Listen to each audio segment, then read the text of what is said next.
Hi, this is Ian Westerman from EssentialTennis.com. Welcome to video 1 of 3 in a series that I'm going to be focusing all about short courts or mini tennis in.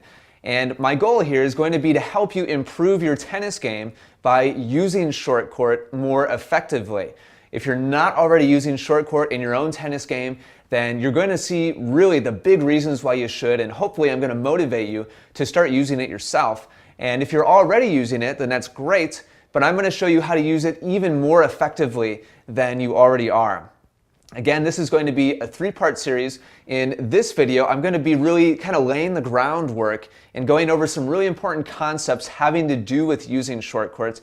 And I'm also going to show you a video of a top-level professional tennis player using short court herself, and you're going to see exactly how the pros are using it. It's really, really cool to see that. Video number 2, I'm going to show you how to position yourself. We're going to kind of start drilling down into the techniques of doing short court correctly.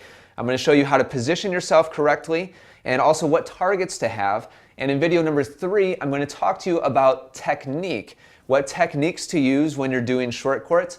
And I'm also going to talk to you about setting goals as you start to use short courts in your own game. So let's go ahead and get started in video number 1. And probably the most important thing that I feel I need to start off with is really addressing a big misconception that so many tennis players have. And that is that short court or mini tennis, rallying close together with a partner, is just for beginners, or it's something that only low-level players do. And once you get to a certain level in your own tennis game, then it's not worth it anymore. It's kind of a waste of time, and it's kind of beneath you if you're a certain level of player. That is not the case. It's absolutely false, and yet it's a very, very prevalent attitude that I've seen among players all over, on just public courts, within my own teaching, at tennis clubs, teaching private lessons. I've seen this attitude over and over and over again. And if that's you, after watching these 3 videos, I'm positive that you're going to see the big benefits to using short courts. But that's the first thing I wanted to point out. It is not, absolutely not just for beginners. Now I'm going to go ahead and start playing a video here of a top-level professional player using short courts. And while you see her use it, I'm going to start pointing out the many benefits of using short court. So let's go ahead and go to the screen, and you're going to start seeing Caroline Wozniacki warming up with short court. And I'm just going to briefly talk about the 3 main benefits of using short court. And the first one is that it's just a great way to warm up. It's a great way to start off a day on the court, or a practice session, or a match. Anytime you go out to play tennis, you should be using short court to warm up. And the reason why it's so good is it starts off slow and easy and relaxed. And you should be doing this after doing some dynamic stretches to get your muscles warmed up and firing, and just kind of get everything moving. You'll see Caroline backing up here to the baseline eventually. I'm actually going to go back so that you can continue seeing her hit short court. But just warming up is the first big benefit. It's a great way to start. If you think about any kind of sporting event that you've been to, like baseball or basketball or football, professional athletes, you'll see them do short little activities. You'll see the baseball players standing 10 feet apart, 20 feet apart, and just tossing slowly back and forth.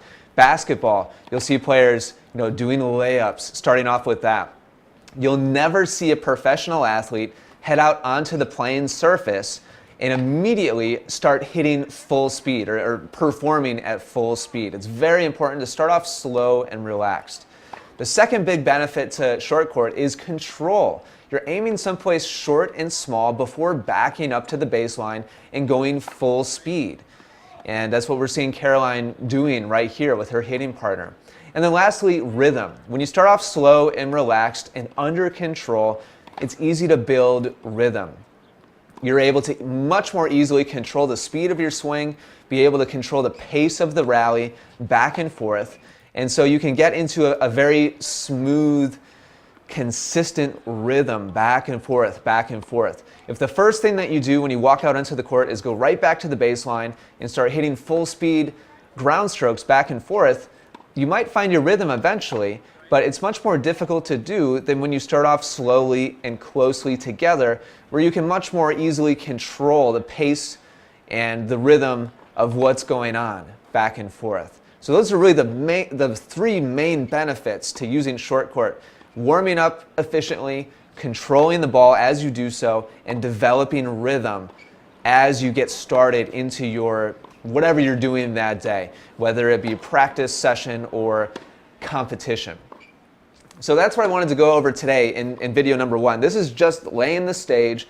Video 2 and 3 are going to get much more detailed as far as what to do specifically.